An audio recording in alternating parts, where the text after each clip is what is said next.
ಆ ಮೀರ್ ಸದಕ್ನ ಲೈಟ್ ಕಂಬದ ಪಕ್ಕದಲ್ಲೇ ಊತಾಕಿರೋದು. ಅಲ್ಲೆಲ್ಲ ಬಂದು ಮೂತ್ರ ವಿಸರ್ಜನೆ ಮಾಡಲಿ ಅಂದ್ಬಿಟ್ಟೇ ಅಲ್ಲಿ ಹಾಕಿದ್ದಾರೆ. ಸೊ ಮೀರ್ ಸದಕ್ ಏನದ ಕೊನೆಗೆ ಸಾಯಿಸಿದ್ರು. ಟಿಪ್ಪು ಸತ್ತ ನಂತರ ಬ್ರಿಟಿಷರು ಆತನ ವಧೆ ಮಾಡಿಬಿಡ್ತಾರೆ, ಸಾಯಿಸ್ಬಿಡ್ತಾರೆ. ಇದ್ದದ ನಂತರ ಇಲ್ಲೆಲ್ಲ ಭಾಳಷ್ಟು ಹೆಣದ ರಾಶಿಗಳು, ಜನ ವಾಸನೆ ಒಂದಷ್ಟು ವರ್ಷ ವಾಸನೆ ಮಾಡೋದಿಲ್ಲ. ಕಾಲಕ್ರಮೇಣ 100 ವರ್ಷದ ತರುವಾಯ ಇಲ್ಲಿ ವಾಸ ಮಾಡೋಕ್ಕೆ ಜನ ಪ್ರಾರಂಭ ಮಾಡೋದು. ಕರ್ನಾಟಕದ ಇತಿಹಾಸದಲ್ಲಿ ಸರ್ ಮೇಲೆ ಹೋಗ್ಬಿಡೋಣ. ಹಾಂ, ಹಿಂಗೆ ಹೋಗೋಣ ಬನ್ನಿ ಸರ್, ಬನ್ನಿ ನೋಡ್ಕೊಂಡು ಬನ್ನಿ. ಬರಕ್ಕೆ ಹೇಳಿ. ಭಾಳ ಚೆನ್ನಾಗಿದೆಯಲ್ಲ ಸರ್ ಇಲ್ಲಿ. ಇದೆಲ್ಲ ಕಂದಕ ಸರ್, ಇದು ಕಂದಕ. ಇದು ಅಲ್ಲಿ ಹೋಗೋದಾ? ಸ್ವಲ್ಪ ನೋಡ್ಕೊಂಡು ಬನ್ನಿ ಸರ್. ಎಸ್ ಎಸ್, ಹಾವು ಇರ್ತಾವ. ಓ, ನಿಧಾನಕ್ಕೆ ಬನ್ನಿ ಸರ್. ಸರ್ ಇಲ್ಲ, ಇದು ನಿಮಗೆ ತೋರ್ಸೋಕ್ಕೆ ಅಂತಲೇ ಬಂದಿರೋದು. ಅಂದರೆ ಭಾಳಷ್ಟು ಜನ ಮೇಲಿಂದ ಯಾರೂ ಮಾಡಿರೋದಿಲ್ಲ. ನಿಮ್ಮ ಮುಖಾಂತರ ಭಾಳಷ್ಟು ಜನಕ್ಕೆ ತಲುಪಲಿ ಅನ್ನೋ ಉದ್ದೇಶ ಅಷ್ಟೇ. ಓಕೆ ಸರ್, ಈಗ ಈ ಕೋಟೆಗಳ ಕಾನ್ಸೆಪ್ಟ್ ಏನು ಸರ್? ಕೋಟೆಗಳ ಕಾನ್ಸೆಪ್ಟು ರಾಜರ ರಕ್ಷಣೆ, ಹಾಗೆ ಪ್ರಜೆಗಳ ಹಿತರಕ್ಷಣೆ ಎಲ್ಲವೂ ಇದರಲ್ಲಿ ಉದ್ದೇಶ ಇದರ ಒಳಗಡೆ ಇರ್ತಿತ್ತು. ಇದು ವಿಶೇಷವಾಗಿ ಏನಪ್ಪ ಅಂದರೆ, ಇದು ನಮ್ಮ ಶ್ರೀರಂಗಪಟ್ಟಣದ ಕೋಟೆ ನೀರಿಂದ ಆವೃತ ಆಗಿರೋ ಒಂದು ಕೋಟೆ. ಜಲದುರ್ಗ ಅಂತ ಕರೀತಾರೆ. ಅಲ್ಲಿ ನೋಡ್ಬೋದು, ಅಲ್ಲೂ ಕೋಟೆ ಇದೆ. ಹಾಂ, ಆದರೆ ಇದೆಲ್ಲ ಕಂಟಿನ್ಯೂಷನ್. ಇದು ಇಲ್ಲಿ ಕೆಳಗಡೆ ಕಂತಕಗಳಿದ್ದಾವೆ. ಕೋಟೆ ಎಲ್ಲಿದ್ದಾವೋ ಹಾಗೆ ಕಂತಕಗಳು ಕಂಟಿನ್ಯೂಷನ್ ಇದೆ. ನೋಡಿ, ಇಲ್ಲಿ ಕಾಣ್ತಾ ಇರೋದೆಲ್ಲ ಕಂತಕಗಳೆಲ್ಲ.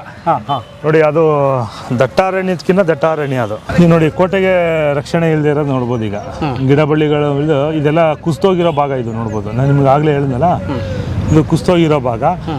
ಆ ರೀತಿ ಇನ್ನೂ ಹೆಚ್ಚಿನ ಪ್ರಮಾಣದಲ್ಲಿ ಆ ಭಾಗ ಎಲ್ಲ ಕುಸ್ತೋಗಿರ್ಬೋದು. ಅದು ಕಣ್ಣಿಗೆ ಕಾಣಿಸ್ತಾ ಇಲ್ಲ, ಅಷ್ಟು ಗಿಡಗಳೆಲ್ಲ ಬೆಳೆದಿದ್ದಾವೆ ಸರ್. ಅಂದ್ರೆ ನಾವು ನಿಂತಿದ್ದೀವಲ್ಲ, ಕಾಣ್ತಿದೆಯಲ್ಲ ಈ ಡೋರ್ ಓಡ್ತಾರಲ್ಲ ರೋಡ್, ಹೌದು, ಅದೇ ಥರ ಕಲ್ಲಿನ ಕೋಟೆ ಇದೆ ಪೂರ್ತಿ ಸರ್. 4.5 ಕಿಲೋಮೀಟ್ರು. ನಾನು ನಿಮಗೆ ದ್ವೀಪದ ಸುತ್ತಳತೆ 10 ಮೈಲಿ ಅಂತ ಹೇಳಿದೆ. ದ್ವೀಪದ್ದು ಕೋಟೆ ಸುತ್ತಳತೆ 4.5 ಕಿಲೋಮೀಟ್ರು. 4.5 ಕಿಲೋಮೀಟ್ರು ಇದೇ ರೀತಿ ಕೋಟೆ, ಕಲ್ಲಿನ ಕೋಟೆ. ಸರ್ಕಲ್ ಇದೆ. ಹೌದೌದು, 2 ಸರ್ಕಲ್ ಇದೆ. 2 ಸುತ್ತು ಅಂದರೆ 2 ಸುತ್ತು ಕೋಟೆ ಗೋಡೆಗಳು, 3 ಸುತ್ತು ಕೆಲವೊಂದು ಕಡೆ 3 ಸುತ್ತು ಕೋಟೆ ಗೋಡೆಗಳು, 2 ಸುತ್ತು ಕಂದಕಗಳು. ಓಹೋ, ಈ ರೀತಿ ಅಂತ ಟೌನ್ನ ಆವರಿಸ್ಕೊಂಡಿರೋಂಥ ಕೋಟೆ ಇದು. ಅಂದರೆ ಇದು 3 ಸುತ್ತು ಕೋಟೆ ಇದೆ, 2 ಸುತ್ತು ಕಂದಕ ಇದೆ. ಈಗ ನೋಡಿ, ಇದು ಮೊದಲನೇ ಕೋಟೆ ಬಾಗಿಲು, ಅದು 2ನೇದು, 3ನೇದು ಮುನ್ಸಿಪಾಲ್ಟಿ ಮುಂಭಾಗ ಇದೆ. 3 ಸುತ್ತು. ಅದು ನಿಮ್ಗೆ ಆಗಲೇ ಹೇಳಿದೆ, ಚೆಕ್ ಪೋಸ್ಟ್ ರೀತಿ ಅದು ಕಾರ್ಯನಿರ್ವಹಿಸ್ತಾ ಇತ್ತು ಅಂತ. ಈಗ ನಾವು ಮೊದಲನೇ ಕೋಟೆ ಒಳಭಾಗಕ್ಕೆ ಬಂದಿದ್ದೀವಿ. ಈಗ ನೋಡಿ, ಅಂದರೆ ಸರ್, ಈಗ ಇಲ್ಲಿ ಬಳ್ಳಿ ಇದೆಲ್ಲ ಬೆಳ್ಕೊಂಡಿದೆಯಲ್ಲ, ಕಾಡೆಲ್ಲ ಬೆಳ್ಕೊಂಡಿದೆಯಲ್ಲ, ಇದು ಕ್ಲಿಯರ್ ಮಾಡಿದ್ರೆ ಕೋಟೆ ಕಾಣುತ್ತೆ, ಸ್ಪಷ್ಟವಾಗಿ ಕಾಣಿಸುತ್ತೆ. ಕೋಟೆ ನಾನು ಎಲ್ಲಿದ್ದೀನಿ ಅಂತ ಕೂಗಿ ಹೇಳುತ್ತೆ. ಮತ್ತು ಯಾಕೆ ಐತಿಹಾಸಿಕ ಮಾನ್ಯುಮೆಂಟ್ ಅಲ್ವಾ ಅದು? ಐತಿಹಾಸಿಕ ಮಾನ್ಯುಮೆಂಟೇ. ಅದನ್ನು ಸಂರಕ್ಷಣೆ ಮಾಡಬೇಕಾದಂಥ ವಿಭಾಗಗಳು, ವ್ಯವಸ್ಥೆಗಳು ಮಾಡಬೇಕಾಗಿದೆ. ನಾನು ದಯವಿಟ್ಟು ಮನವಿ ಮಾಡ್ತೀನಿ, ಇದನ್ನ ಯಾರೋ ದಯವಿಟ್ಟು ಇದೆ ಆರೋಪ ಆಕ್ಷೇಪ ಅಂತ ತಿಳ್ಕೊಕೊಡ್ದು. ನೋಡಿ, ಕೋಟೆಗಳು ನಮ್ಮ ಹಿಂದಿನವರ ಕಥೆಗಳನ್ನು ಹೇಳೋಕ್ಕೆ ಅಂತ ಉಳಿಸ್ಕೊಂಡಿರುವಂಥ ಸ್ಮಾರಕಗಳು. ನಮ್ಮ ಹಿಂದಿನವ್ರ ಬದುಕು ಹೇಗಿತ್ತು ಅಂತ ಅದು ನೋಡಿ. ಈ ರೀತಿ ಎಲ್ಲ ಕಾಡು ಬೆಳ್ಕೊಂಡು, ಬಳ್ಳಿಗಳು ಎಲೆಗಳೆಲ್ಲ ಬೆಳ್ಕೊಂಡು ಮುಚ್ಚೋಗಿದೆ. ನೋಡಿ, ಇಲ್ಲಿ ಆಲ್ರೆಡಿ ಬಿದ್ದೋಗಿದೆ, ಮಣ್ಣು ಕಾಣ್ತಾ ಇದೆ. ಅದಿನ್ನೂ ಏನೇನಾಗಿದೆಯೋ ಗೊತ್ತಿಲ್ಲ ಅದು. ಸೊ ಇದನ್ನೆಲ್ಲ ಬಿಡಿಸಿ ನೀಟಾಗಿ 4 ಕಿಲೋಮೀಟ್ರ್ ಕಂಡ್ರೆ ಎಷ್ಟು ಚೆನ್ನಾಗಿ ಕಾಣುತ್ತೆ. ದಯವಿಟ್ಟು ಅದು ಮಾಡಬೇಕು ಅಂತ ಸಂಬಂಧಪಟ್ಟವರಲ್ಲಿ ಮನವಿ ನಮ್ಮದು. ಇದು ಯಾರು ಆಡಳಿತ ಅಂದರೆ ಏಸಯ್ಯ? ಇದು ಈ ಕೋಟೆ ರಕ್ಷಣೆ ಎಲ್ಲ ಸ್ಟೇಟ್ ಆರ್ಕಿಯಾಲಜಿಗೆ ಬರುತ್ತೆ. ಕೆಲವೊಂದು ಸೆಂಟ್ರಲ್ ಆರ್ಕಿಯಾಲಜಿ ಮಾನ್ಯುಮೆಂಟ್ಸ್ಗಳೆಲ್ಲ ಸೆಂಟ್ರಲ್ ಆರ್ಕಿಯಾಲಜಿ ಬರುತ್ತೆ. ಕೆಲವೊಂದು ಪುರಸಭೆ ಆಡಳಿತಕ್ಕೂ ಒಳಪಡ್ತದೆ. ಅಂದರೆ ಒಟ್ಟಾರೆ ಎಲ್ಲರಿಂದನೂ ನಿರ್ಲಕ್ಷ್ಯಕ್ಕೆ ಒಳಗಾಗಿರುವಂಥ ಕೋಟೆ. ಓಕೆ, ಸೊ ಇದು ಮನವಿ ಮಾಡ್ತಾ ಬನ್ನಿ, ನಾವು ಇತಿಹಾಸ ಕಂಟಿನ್ಯೂ ಮಾಡೋಣ. ಸರ್, ಇದೇ ಕಂದಕ ನೀವು ಹೇಳ್ತಿದ್ದು? ಇದು ಕಂದಕ. ಅಲ್ಲಿ ಕಾಣ್ತಾ ಇದ್ದೀರಾ ಮಣ್ಣಿನ ಪಾರ್ಟ್ ಏನಿದೆ, ಆ ಮಣ್ಣಿನ ದಿಬ್ಬ ಕಟ್ಟಿಸಿದ್ದು ಹೊಯ್ಸಳರ ಕಾಲದಲ್ಲಿ, ಉದಯಾದಿತ್ಯ ಅಂತ. ಇದು ಪೂರ್ವದಲ್ಲಿ ಕಲ್ಲಿನ ಕೋಟೆ ಆಗಿರಲಿಲ್ಲ, ಮಣ್ಣಿನ ಕೋಟೆ ಆಗಿತ್ತು, ಮಣ್ಣಿನ ದಿಬ್ಬದ ಕೋಟೆಗಳು. ಆ ಮಣ್ಣಿನ ದಿಬ್ಬದ ಕೋಟೆನೇ ಅನುಸರಿಸಿ 1454ರಲ್ಲಿ ಕಲ್ಲಿನ ಕೋಟೆ ನಿರ್ಮಾಣ ಆಗುತ್ತೆ. ಕಾಲಾನಂತರದ ಆಲ್ಟರ್ನೇಷನ್ ಆಗುತ್ತೆ. ಕಡೆಯದಾಗಿ ಟಿಪ್ಪುವಿನ ಮರಣಾನಂತರ ಇಲ್ಲಿ ಜನಗಳ ವಾಸ ಇರಲಿಲ್ಲ. ಇಲ್ಲಿ ಶ್ರೀರಂಗಪಟ್ಟಣ ಈಗೇನಿದೆ, ಕೋಟೆ ಒಳಭಾಗದಲ್ಲಿ ರಾಜ ಮತ್ತು ಆತನ ಸಿಬ್ಬಂದಿ ವರ್ಗ, ಅಂದರೆ ಪ್ರಮುಖರ ಸಿಬ್ಬಂದಿ ವರ್ಗ, ನಂತರ ಕೆಲವೊಂದು ಪುರೋಹಿತರು, ಸೇನಾಧಿಕಾರಿಗಳು, ಮಂತ್ರಿಗಳು, ಕೆಲವೊಂದಷ್ಟೇ ಜನಕ್ಕೆ ಸೀಮಿತವಾಗಿದ್ದಂಥ ಕೋಟೆ ಒಳಭಾಗ. ಅಂದರೆ ಆಡಳಿತಕ್ಕೆ ಸಂಬಂಧಪಟ್ಟ ಬಹಳ ಪ್ರಮುಖ ವ್ಯಕ್ತಿತ್ವಗಳು ಒಳಗಡೆ ಮಾತ್ರ. ಇನ್ನು ಜನ ಎಲ್ಲ ವಾಸ ಇರ್ತಾ ಇದ್ದದ್ದು ಗಂಜಾಮ್ ಅಂತ ಇದೆ. ಗಂಜಾಮು ಅಂದರೆ ಅದರ ಪದದ ಅರ್ಥವೇ ಪೇಟೆ ಅಂತ. ಶ್ರೀರಂಗಪಟ್ಟಣ ಕೋಟೆ ಗಂಜಾಮ್ ಪೇಟೆ, ಗಂಜಾಂ ಪೇಟೆ ಪಟ್ನಾ ಕೋಟೆ ಅನ್ನೋದ್ರ ಒಂದು ಹಳೆಯ ಒಂದು ಮಾತು ಇದು. ಅಲ್ಲಿ ಭಾಳಷ್ಟು ಕುಲಕಸುಬಿನ ಜನರು ವಾಸ ಮಾಡ್ತಾಯಿದ್ರು. ಮತ್ತು ಆಗಿನ ಕಾಲಕ್ಕೆ ಟಿಪ್ಪು ಇದ್ದಂಥ ಸಂದರ್ಭದಲ್ಲಿ 1.25 ಲಕ್ಷ ಜನ ವಾಸ ಮಾಡ್ತಾಯಿದ್ರು ಇಲ್ಲಿ ಗಂಜಾಂನಲ್ಲಿ. 1.25 ಲಕ್ಷ ಜನ ಅಂತ ನಾನು ಹೆಂಗೆ ಕರಾರುವಕ್ಕಾಗಿ ಹೇಳ್ತೀನಿ, ಅವಾಗೆಲ್ಲ ಏನು ರೆಕಾರ್ಡ್ಸ್ ಇತ್ತು ಅಂತ ಕೇಳ್ಬೋದು. ರೆಕಾರ್ಡ್ಸ್ ಇದೆ. ಈಗ ಎಷ್ಟಿದೆ ಗೊತ್ತೇ, ಟೋಟಲ್ ಒಟ್ಟಾರೆ ಲಿಸ್ಟು ಅಂದರೆ ಜನಸಂಖ್ಯೆ ಪ್ರಮಾಣ 26,000 ರಿಂದ 28,000 30,000 ಒಳಗಡೆ ಇದೆ. ಶ್ರೀರಂಗಪಟ್ಟಣ. ಹೌದು, ಗಂಜಾಮು ಶ್ರೀರಂಗಪಟ್ಟಣದಕ್ಕಿಂತನೂ ಭಾಳ ವಿಸ್ತಾರವಾಗಿದೆ. ನಮಗೆ ಇಲ್ಲೆಲ್ಲ ಕೋಟೆ ಇರೋದ್ರಿಂದ ಕೆಲವೊಂದು ಜಾಗಗಳು ವಾಸ ಮಾಡೋಕ್ಕೆ ಯೋಗ್ಯ ಅಲ್ಲ. ಅಲ್ಲಿ ವಾಸ ಮಾಡೋಕ್ಕೆ ಯೋಗ್ಯ ಆದಂಥ ಜಾಗ ಇತ್ತು, ಅಂದರೆ ವಿಸ್ತಾರವಾಗಿತ್ತು. ನಿಮ್ಗೇನು ಹೇಳಿದೆ 10 ಮೈಲುಗಳ ವಿಸ್ತೀರ್ಣದ ದ್ವೀಪ ಅಂತ, ಅದರಲ್ಲಿ ಭಾಳಷ್ಟು ಜಾಗಗಳು ಅಲ್ಲಿದ್ದಾವೆ ಗಂಜಾಂನಲ್ಲಿ. ಅಂದರೆ ಒಂದು ತುಂಬ ದೊಡ್ಡ ಬಯಲಿದೆ ಅಲ್ಲಿ. ಹೌದು, ಬಯಲು ಈಗ ಜಮೀನುಗಳಾಗಿದ್ದಾವೆ. ಜನವಸತಿ ಉಳ್ಳ ಪ್ರದೇಶ ಅದು. ಭಾಳ ವಿಸ್ತಾರವಾದ ಜನ ವಾಸ ಮಾಡ್ತಾಯಿದ್ರು ಆಗಿನ ಕಾಲದಲ್ಲಿ. ಆಗಿನ ಕಾಲಕ್ಕೆ 1.25 ಲಕ್ಷ 1.25 ಲಕ್ಷ 1.25 ಲಕ್ಷ ಜನರ ಜನಸಂಖ್ಯೆ ಇತ್ತಲ್ಲಿ. ಹೌದು. ಓಕೆ, ಈಗ ಅಷ್ಟಿಲ್ಲ. ಈಗ ಅಷ್ಟಿಲ್ಲ. ಈಗಲೇ ಅಷ್ಟಿಲ್ಲ. ಈಗಲೇ ಅಷ್ಟಿಲ್ಲ. ಅಲ್ಲಿ ಪ್ರಸಿದ್ಧವಾದ ನಿಮಿಷಾಂಬ ದೇವಸ್ಥಾನ ಇದೆ. ಭಾಳಷ್ಟು ಸಣ್ಣ ಪುಟ್ಟ ಗುಡಿಗಳಿದೆ. ಅಲ್ಲೊಂದು ದಾಕ್ಷಾಯಿಣಿ ದೇವಿ ಅನ್ನೋ ಒಂದು ದೇವಸ್ಥಾನ ಇದೆ. ಅದು ಈ ಕಡೆ ಇಲ್ಲವೇ ಇಲ್ಲ ದೇವಸ್ಥಾನ. ದಾಕ್ಷಾಯಿಣಿ ದೇವಸ್ಥಾನ ಅನ್ನೋದು ಈ ಭಾಗದಲ್ಲಿ ಇಲ್ಲವೇ ಇಲ್ಲ. ಅದೊಂದು ಭಾಳ ಅಪರೂಪವಾದ ದೇವಸ್ಥಾನ. ಅಂಥ ದೊಡ್ಡ ದೇವಸ್ಥಾನ ಏನಲ್ಲ, ಸಣ್ಣದಾದ ಪುಟ್ಟದಾದ ಒಂದು ಗುಡಿ, ದೇವಿ ನಿಂತಿರೋ ಒಂದು ಮೂರ್ತಿ ಇದೆ, ದಾಕ್ಷಾಯಿಣಿ ದೇವಸ್ಥಾನ ಅಂಥೇಳಿ. ಇನ್ನು ಉಳಿದಂಗೆ ಶ್ರೀರಂಗಪಟ್ಟಣದಲ್ಲಿ ನಾನು ನಿಮ್ಗೆ ಆಗಲೇ ಹೇಳಿದೆ, ಶ್ರೀರಂಗಪಟ್ಟಣ ಧಾರ್ಮಿಕ ಚಟುವಟಿಕೆಗಳಿಗೆ ಹಾಗೆ ದೇವಸ್ಥಾನಗಳಿಗೆ ಸೀಮಿತವಾದಂಥ ಜಾಗ. ಟಿಪ್ಪು ನೇರವಾಗಿ ಇಲ್ಲಿಂದ ಆಳ್ಕೆ ಮಾಡಿದ್ ಬಿಟ್ಟರೆ ರಾಜ ಒಡೆಯರು ಒಂದು 3-4 ಜನ ಒಡೆಯರು ನೇರವಾಗಿ ಆಳ್ವಿಕೆ ಮಾಡಿದ್ದು ಬಿಟ್ಟರೆ ಬಾಕಿ ಎಲ್ಲ ಅವರ ಬೇರೆ ಬೇರೆ ಜಾಗದಿಂದ ಆಳ್ವಿಕೆ ಮಾಡಿರ್ತಾರೆ. ಶ್ರೀರಂಗಪಟ್ಟಣ ಇದನ್ನು ಕ್ಯಾಪಿಟಲ್ ಟಿಪ್ಪು ಸಮಯದಲ್ಲಿ ರಾಜಧಾನಿ ಆಗಿದ್ದಂಥದ್ದು. ಆತನ ನಂತರ ಇಲ್ಲಿ ಯಾರು ರಾಜಧಾನಿ ಮಾಡಿಕೊಂಡು ಇರಲಿಲ್ಲ. ಮೈಸೂರಿನ ಒಡೆಯರು ಕೂಡ ಅಲ್ಲಿಂದನೇ ಆಳ್ವಿಕೆಯನ್ನು ನಡೆಸ್ತಾರೆ ಮುಂದಿನ ದಿನಗಳಲ್ಲಿ. ಮೈಸೂರಿಂದ ಆವಾಗ. ಬಟ್ ಆದರೆ ಮೈಸೂರು ಒಡೆಯರ ಸಂಸ್ಥಾನದ ಪ್ರಾರಂಭದ ರಾಜರು ಇಲ್ಲಿದ್ದರು. ಪ್ರಾರಂಭದ ರಾಜರು ಇವರು ರಂಗರಾಯ ಏನಿರ್ತಾನೆ, ವಿಜಯನಗರದ ಒಬ್ಬ ರಾಜ್ಯಪಾಲ, ಸಾಮಂತನೂ ಅಲ್ಲ, ಇಲ್ಲಿಯ ಮೇಲ್ವಿಚಾರ ನೋಡ್ಕೊಳಕ್ಕೆ ಬಂದಿರೋಂಥ ಒಬ್ಬ ವ್ಯಕ್ತಿ ಶ್ರೀರಂಗರಾಯ. ಮತ್ತು ಅಲಮೈಲಮ್ಮ ಏನು ಶಾಪ ಕೊಟ್ಲು ಅಂತ ಮಾತು ಹೇಳ್ತಾ ಇರ್ತೀವಲ್ಲ, ಆಕೆ ಶ್ರೀರಂಗರಾಯನ ಹೆಂಡತಿ. ಆಕೆ ಮತ್ತು ರಂಗರಾಯ ಇಲ್ಲೇ ವಾಸ ಇರ್ತಾರೆ ಶ್ರೀರಂಗಪಟ್ಟಣದಲ್ಲಿ. ಮೈಸೂರು ಸಂಸ್ಥಾನದ ಮೂಲ ಪುರುಷರ? ಇಲ್ಲ. ಮೈಸೂರು ಸಂಸ್ಥಾನದ ಮೂಲ ಪುರುಷರು ಅಂತಂದರೆ ಎದುರಾಯ 1400ನೇ ಇಸ್ವಿಗೆ ಹೋಗ್ಬೇಕಾದ್ರೆ 1399 ಮೊದಲನೇ ರಾಜ ಎದುರಾಯ, ಕಟ್ಟಕಡೆ ಮಹಾರಾಜರು ಜಯಚಾಮರಾಜ ಒಡೆಯರು. ಈಗಿರೋರು 27ನೇವರು ಎದವಿರೋರು, ಈಗ ಮೊನ್ನೆ ಸಂಸದರಾಗಿದ್ದರೆ. ರಾಜ ಒಡೆಯರು ಮೊದಲನೇ ದಸರಾ ಶ್ರೀರಂಗಪಟ್ಟಣದಲ್ಲಿ ಆಚರಣೆ ಮಾಡ್ತಾರೆ. ರಾಜ ಒಡೆಯರು ಅಂದರೆ ಶ್ರೀರಂಗರಾಯನ ಸಾವಿನ ನಂತರ ಇವರೇ ಸ್ವತಂತ್ರವಾಗಿ ರಾಜ್ಯಭಾರ ಮಾಡ್ತಾರೆ. ವಿಜಯನಗರದವ್ರದ್ದು ಸಂಪೂರ್ಣ ಯುದ್ಧದಲ್ಲಿ ಸೋಲನ್ನು ಒಪ್ಕೊಂಡು ಅವರು ಕೆಲವೊಂದು ನಾಪತ್ತೆ ಆಗಿಬಿಡ್ತಾರೆ. ಈಗ ವಿಜಯನಗರ ಸಾಮ್ರಾಜ್ಯ ಇಡೀ ಕನ್ನಡ ಸಾಮ್ರಾಜ್ಯ ಅಂತ ಕರೀತಾರೆ, ಬಹಳ ದೊಡ್ಡ ಸಾಮ್ರಾಜ್ಯ, ಇಡೀ ದಕ್ಷಿಣ ಭಾರತ ಆಳ್ತಿದ್ದವರು. ಅವರಿಗೂ ಇಲ್ಲಿಗೂ ಹೇಗಿತ್ತು ಲಿಂಕು? ಅಲ್ಲಿಂದ ಶುರು ಮಾಡಿ ಸರ್. ವಿಜಯನಗರದವ್ರಿಗೆ ಇವರು ಸಾಮಂತ ಅರಸರಾಗಿದ್ದರು, ಅಂದರೆ ಮೈಸೂರಿನವರು. ಅವ್ರಿಗೆ ಉಡುಗೊರೆಗಳು ಕಪ್ಪ ಕಾಣಿಕೆಗಳೆಲ್ಲ ಅವ್ರಿಗೆ ತಲುಪಿಸ್ತಾಯಿದ್ರು. ಈ ಮೈಸೂರು ಅರಮನೆ ಮಹಾರಾಜರ ಥರನೇ ಬಹಳಷ್ಟು ರಾಜರುಗಳು ಅವ್ರಿಗೆ ವರ್ಷಕ್ಕೊಂದಿನ ದಸರಾದಲ್ಲಿ ಇಂತಿಷ್ಟು ರಾಜಧನ ಅನ್ನೋದು ಕೊಡ್ತಾಯಿದ್ರು. ಅಲ್ಲಿ ಹಂಪೆಗೆ ತೊಗೊಂಡು ಕೊಡೋರು. ಹಂಪೆ ಅಲ್ಲಿ ನವರಾತ್ರಿ ಅಲ್ಲಿ ಅವಾಗ ಭಾಳ ಜೋರಾಗಿ ನಡೀತಾ ಇತ್ತು. ಮಹಾನವಮಿ ದಿಬ್ಬ ಇದೆಯಲ್ಲ, ಅಲ್ಲಿ ಪತನ ನಂತರ ಇವರು ಸ್ವತಂತ್ರವಾಗಿ ರಾಜ್ಯ ಭಾರ ಮಾಡೋಕ್ಕೆ ಪ್ರಾರಂಭ ಮಾಡ್ತಾರೆ. ಯಾವುದು ವಿಜಯನಗರದ ತಾಳಿಕೋಟೆ ಯುದ್ಧ ಸೋತ್ರಲ್ಲ ಅವರು. ಅದಾದ ನಂತರ ರಾಜ ಒಡೆಯರು ನೇರವಾಗಿ ಇಲ್ಲಿಂದ ಆಳ್ವಿಕೆ ಮಾಡ್ತಾರೆ. ನಾವು ಯಾಕೆ ಆ ರೀತಿ ದಸರಾ ಪ್ರಾರಂಭ ಮಾಡಬಾರ್ದು ಅಂತೇಳಿ ಅವರು ಇಲ್ಲಿಂದ ದಸರಾ ಪ್ರಾರಂಭ ಮಾಡ್ತಾರೆ. ಅದು ವಿಜಯನಗರ ಸಾಮ್ರಾಜ್ಯದ ದಸರಾವನ್ನು ನೋಡಿ ಹೌದೌದು ಇನ್ಸ್ಪೈರ್ ಆಗಿ ಮಾಡಿದ್ದದು. ಆ ನಂತರ ಇಲ್ಲಿ ಕಂಟಿನ್ಯೂಷನ್ ಆಗುತ್ತೆ. ನಮ್ಮ ಇವರು ರಣಧೀರ್ ಕಂಠೀರವ ಇದ್ದಾರಲ್ಲ, ಗೋವಿಂದ ವೈದ್ಯ ಬರೆದಿರೋದು, ಗೋವಿಂದ ವೈದ್ಯ, ಮೈಸೂರಿನ ಆಸ್ಥಾನ ಕವಿ ಗೋವಿಂದ ವೈದ್ಯ, ಅವರು ಒಂದು ಪುಸ್ತಕ ಅಂದರೆ ಒಂದು ಗ್ರಂಥ ಬರೀತಾರೆ, ಕಂಠೀರವ ನರಸರಾಜ ವಿಜಯದಲ್ಲಿ ರಣಧೀರ್ ಕಂಠೀರವರು ಇಲ್ಲಿ ದಸರಾ ಮಾಡ್ತಾಯಿದ್ರು ಅನ್ನೋ ಉಲ್ಲೇಖ ಇದೆ. ಕೋಟೆ ಹೊರಭಾಗದಿಂದ ಆನೆಯಿಂದ ಹೋಗಿ ಕುದುರೆಯಿಂದ ಬಂದು ಕುದುರೆ ನಿಲ್ಲಿಸಿ ಆನೆ ಮೇಲೆ ಹತ್ತಿ ಇಲ್ಲೊಂದು ನವಮಿ ದಿಬ್ಬ ಇತ್ತು, ಅಲ್ಲಿ ಮಾಡ್ತಾಯಿದ್ರು ಅನ್ನೋದು ಒಂದು ಇತಿಹಾಸ ಅಲ್ಲಿ ತೋರಿಸಿದ್ದಾರೆ. ರಾಜ ಒಡೆಯರು ಇಲ್ಲಿ ಪ್ರಾರಂಭ ಮಾಡ್ತಾರೆ. ಆನಂತರ ಚಿಕ್ಕದೇವರಾಜ ಒಡೆಯರು, ರಣಧೀರ್ ಕಂಠೀರವ ಒಡೆಯರು ಇಲ್ಲಿದ್ದು ನಂತರ ಮೈಸೂರಿಗೆ ಶಿಫ್ಟ್ ಆಗ್ಬಿಡೋದು. ಹೈದರಾಲಿ ತನಕನೂ ಬರುತ್ತೆ. ಆನಂತರ ಟಿಪ್ಪು ಸುಲ್ತಾನ್ ಸ್ವತಂತ್ರವಾಗಿ ರಾಜ ಅಂತ ಘೋಷಣೆ ಮಾಡಿಕೊಂಡು 1799 ಇಲ್ಲಿಂದ ನೇರ ಆಳ್ವಿಕೆ ಮಾಡ್ತಾಯಿರ್ತಾರೆ ಟಿಪ್ಪು. ಆಗ ಕೆಲವೊಂದು ಕೋಟೆಯ ಭಾಗಗಳನ್ನ ನಿರ್ಮಾಣ ಮಾಡಲಾಗ್ತದೆ ಟಿಪ್ಪುವಿನ ಆಳ್ವಿಕೆ ಸಮಯದಲ್ಲಿ.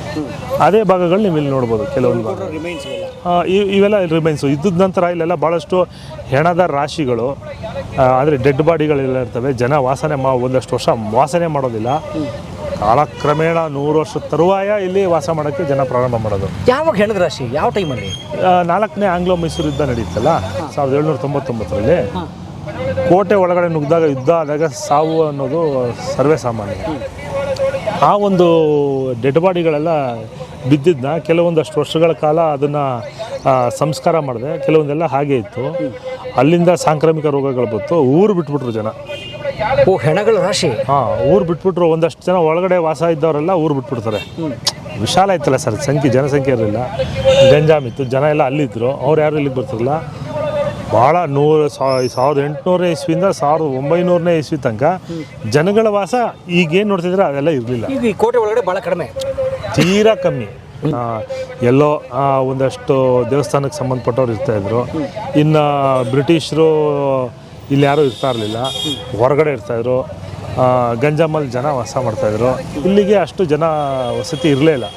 ಕಾಲಾನಂತರದಲ್ಲಿ ಬರೋದಕ್ಕೆ ಪ್ರಾರಂಭ ಮಾಡಿಕೊಂಡ್ರು, ಉಳ್ಕೊಂಡ್ರು, ಮನೆ ಕಟ್ಟಿಸ್ಕೊಂಡ್ರು, ಈ ರೀತಿ ವಾಸ ಮಾಡ್ತಾಯಿದ್ರು. ಅಂದರೆ ಈಗ 4ನೇ ಆಂಗ್ಲೋ ಮೈಸೂರು ಯುದ್ಧ, ಅಂದರೆ ಟಿಪ್ಪು ಸತ್ತ 4ನೇ ಆಂಗ್ಲೋ ಮೈಸೂರು ಯುದ್ಧ ಆದಮೇಲೆ ಇದು ನಿರ್ಜನ, ಇದು 100 ವರ್ಷ. ಹೌದೌದು, ನಿರ್ಜನ. ನೋಡಿ ಸ್ನೇಹಿತರೆ, ಇದು ಇಲ್ಲೇ ಹತ್ರ ವಾಟರ್ ಗೇಟ್ ಹತ್ರ ಬಹುಶಃ ತೋರಿಸ್ತೀರಿ ಟಿಪ್ಪು ಕೊನೆಯಲ್ಲಿ. ಆಮೇಲೆ ಇಲ್ಲೊಂದು ನಿಮಗೆ ಇಮಾನ್ಸ್ ಡೆಂಜನ್ ಅಂತ ಇದೆ. ಅದು ಇಮಾನ್ಸ್ ಅನ್ನೋನು ಬ್ರಿಟಿಷ್ನ ಒಬ್ಬ ಇಂಜಿನಿಯರು ಏನೋ ಹುಡ್ಕಕ್ಕೆ ಹೋಗ್ತಾ ಏನೋ ಇದೆಯಲ್ಲ ಅಂತ ನೋಡ್ತಾನೆ, ಆತನ ಹೆಸರೇ ಇಟ್ಬಿಡ್ತಾರೆ. ಅದು ಸ್ಥಳೀಯ ಕ್ರಾಂತಿಕಾರಿಗಳಿಗೆ ಇದ್ದಂತಹ ನೆಲಮಾಳಿಗೆ ಬಂದಿದ್ದಾನೆ. ಅಲ್ಲಿ ನಾ ಹೇಳಿದೆ ದೋಂಡಿಯಾವಾಗ್ ಅಂತ ಒಬ್ಬ ಮರಾಠ ಯೋಧ. ಆತ ಆಗಿನ ಕಾಲಕ್ಕೆ ಭಾಳಷ್ಟು ಜನ 200 ಜನನೋ ಏನೋ ಮಹಿಳೆಯರನ್ನ ಸೈನಿಕರಾಗಿ ಸೇರಿಸ್ಕೊಂಡಿರ್ತಾನಂತೆ. ಮಹಿಳೆಯರನ್ನ, ವಿಮೆನ್ ಆರ್ಮಿ. ಹೌದೌದು.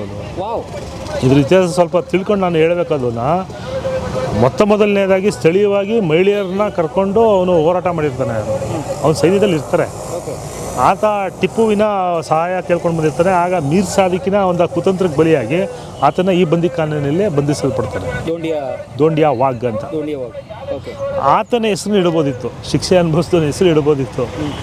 ಅಂದರೆ ಅದನ್ನು ಹಾಗೆ ಕಂಟಿನ್ಯೂ ಮಾಡ್ಕೊಂಡು ಬರ್ತಾ ಇದ್ದಾರೆ. ಇಮಾನ್ಸ್ ಡೆಂಜನ್ ಅಂದ್ಬಿಟ್ಟು ಆತನ ಹೆಸರು ಇಡಬೇಕಿತ್ತು. ಅದೇ 100 ವರ್ಷ ತರುವಾಯ ಆದಮೇಲೆ ಅದನ್ನು ಪತ್ತೆ ಹಚ್ಚಿ ನಾವು ಪತ್ತೆ ಹಚ್ಚಿದ್ವಿ ಅನ್ನೋ ರೀತಿಯಲ್ಲಿ ಆ ದಾಖಲೆ ಇದೆ. ಅಂದರೆ ಟಿಪ್ಪು ಸತ್ತ ನಂತರ ಅದಕ್ಕೆ ಜನಗಳಿಗೆ ದೃಷ್ಟಿಗೆ ಬಿದ್ದಿದ್ದು ಅದು. ಅದ್ರವರೆಗೂ ಅದು ಸಾಮಾನ್ಯ ಜನಕ್ಕೆ, ಈಗಲೇ ಸಾಮಾನ್ಯ ಜನಕ್ಕೆ ಗೊತ್ತಿರಲ್ಲ. ಇಲ್ಲಿ ಈ ಜಾಗ ಇದೆಯಾ ಅಂತ ಕೇಳ್ತಾರೆ. ಅಂದರೆ ಈಗ ಸ್ವಲ್ಪ ಜನಗಳಿಗೆ ಪರಿಚಯ ಆಗ್ತದೆ. ಸೊ ಅಂದರೆ ಸರ್ 1799 4th ಆಂಗ್ಲೋ ಮೈಸೂರು ವಾರು ಇಲ್ಲಿ ಹೆಣದ ರಾಶಿ ಭಾಳಷ್ಟು ಹೆಣದ ರಾಶಿ ಇತ್ತು. ಟಿಪ್ಪುವಿನ ಸೈನಿಕರು, ಈ ಕಡೆ ಇಂಗ್ಲೀಷ್ನವ್ರ ಸೈನಿಕರು ಭಾಳಷ್ಟು ಇತ್ತು. ಅದು ಕೋಟೆ ಬಾಗಿಲಲ್ಲೆಲ್ಲ ಇತ್ತು. ಆಮೇಲೆ ತೆರವುಗೊಳಿಸ್ದೆ ಕೆಲವೊಂದೆಲ್ಲ ಹಾಗೆ ಇತ್ತು.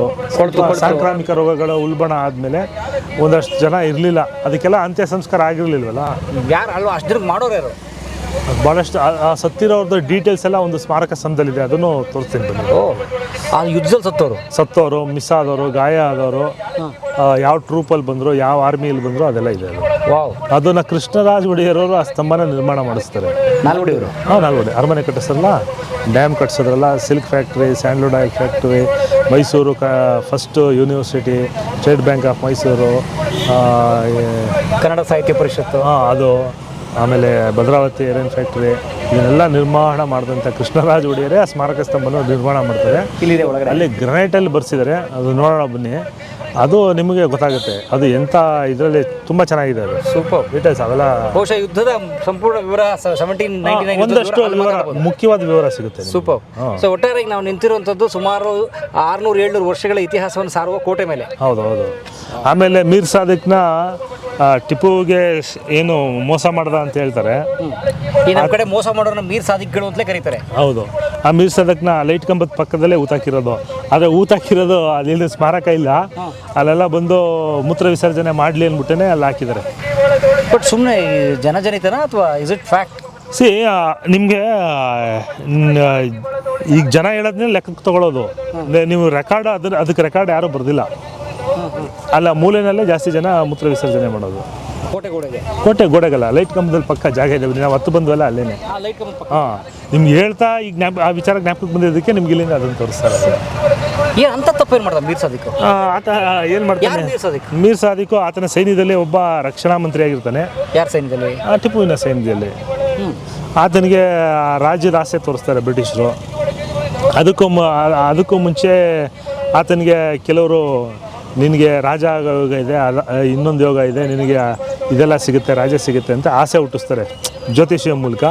ಆತನು ಸ್ವಲ್ಪ ಭ್ರಮೆಗೆ ಬಿದ್ದುಬಿಟ್ಟು ಅವನೇನು ಮಾಡ್ತಾನೆ, ಅದೇ ಟೈಮ್ಗೆ ಬ್ರಿಟಿಷರು ಅವನ್ನ ಅಪ್ರೋಚ್ ಮಾಡ್ತಾರೆ. ನಿನ್ನ ಟಿಪ್ಪು ಸಪೋರ್ಟ್ ಮಾಡಿದ್ರೆ ಟಿಪ್ಪು ಆದಮೇಲೆ ನಿನ್ನೆ ಕೂರಿಸ್ತೀವಿ ಅಂತ. ಟಿಪ್ಪು ಆದಮೇಲೆ ಅವನನ್ನೇ ಕೂರಿಸ್ಬಿಟ್ರು ಚಿಂತಕ್ಕೆ. ಸೊ ಮೀರ್ ಸಾದಿಕ್ ಏನದ ಕೊನೆಗೆ ಸಾಯಿಸಿದ್ರು. ಟಿಪ್ಪು ಸತ್ತ ನಂತರ ಬ್ರಿಟಿಷರು ಆತನ ವಧೆ ಮಾಡಿಬಿಡ್ತಾರೆ, ಸಾಯಿಸ್ಬಿಡ್ತಾರೆ. ಸೊ ಟಿಪ್ಪು ಸಾಯಿಸಿಲ್ಲ, ಇವರೇ ಯಾರು ಆಸೆ ತೋರಿಸಿದ್ರು ಅವರೇ ಸಾಯಿಸ್ಬಿಟ್ಟಿದ್ದಾರೆ. ಅವರೇ ಮೀರ್ ಸಾದಿಕ್ನ ಸಾಯಿಸಿರೋದು. ಬ್ರಿಟಿಷರು ಹೊಡಿತಾರೆ ಅವನಿಗೆ. ಸೊ ರಾಜ್ಯ ಟಿಪ್ಪುಗೂ ಕೊನೆಗೆ ಸಿಗಲಿಲ್ಲ, ಇವನಿಗೂ ಸಿಗಲಿಲ್ಲ. ಅವರೆಲ್ಲ ಡಿವೈಡ್ ಆ್ಯಂಡ್ ರೂಲ್ ಬ್ರಿಟಿಷ್. ನಮ್ಮ ದೇಶ ಹಂಗೆ ಆಗಿದೆ. ಈಗಲೂ ಕೆಲವೊಂದೆಲ್ಲ ಸಿಸ್ಟಮ್ ನೋಡ್ತಾ ಇದ್ರೆ ಹಂಗೆ ಕಾಣಿಸುತ್ತೆ. ಇವತ್ತಿನವ್ರ ಸಿಸ್ಟಮ್ ಹಂಗೆ ಇದೆ. ಭಾಳಷ್ಟು. ಈಗ ಕೆಲವೊಂದೆಲ್ಲ ಖಾಸಗೀಕರಣ ಮಾಡೋದು, ಇನ್ನೊಂದು ಮಾಡೋದು. ಸರ್, ಇದು ಸಾಮಾನ್ಯ ಜನಕ್ಕೆ ಈಗ ಜಸ್ಟ್ ಲೈಕ್ ಕೋಳಿ ಫಾರಮ್, ಕುರಿ ಫಾರಮ್, ಕುರಿಗಳಿಗೆ ಮೇವು ಸಿಗ್ತಾಯಿದೆ, ಕೋಳಿಗಳಿಗೆ ಮೇವು ಸಿಗ್ತಾಯಿದೆ. ಕೊನೆಗೆ ಏನಾಗುತ್ತೆ ಅಂತ ಅವ್ರಿಗೆ ಗೊತ್ತಿರಲ್ಲ. ಅದೇ ರೀತಿ ಸಾಮಾನ್ಯ ಮನುಷ್ಯಂದು ಜೀವನವೂ ಹಂಗೆ ಇದೆ. ನಮ್ಮ ಜೀವನ ನಮ್ಮ ಕೈಲಿಲ್ಲ, ಎಲ್ಲ ಮೇಲ್ಗಡೆ ಅವ್ರ ಕೈಲೇ ಇದೆ. ನಾವು ನಂಬಿರ್ತೀವಿ. ಕುರಿ ಕೋಳಿಗಳು ಹಂಗೆ ನಂಬಿರ್ತವೆ ನಮ್ಗೆ ಊಟ ಆಗ್ತಾಯಿದ್ದಾನೆ ಅಂತ. ಆ ರೀತಿ ಆಗ್ತಾಯಿದೆ ಈಗ ಜನ. ವ್ಯವಸ್ಥೆ ಅದು. ಹೋಗೋಣ ಸರ್ ನನಗೆ. ಶೋರ್, ಬನ್ನಿ ಹೋಗೋಣ. ಬನ್ನಿ, ಚೆನ್ನಾಗಿದೆ ನೋಡಿ ಈ ಕೋಟೆ ಇದು.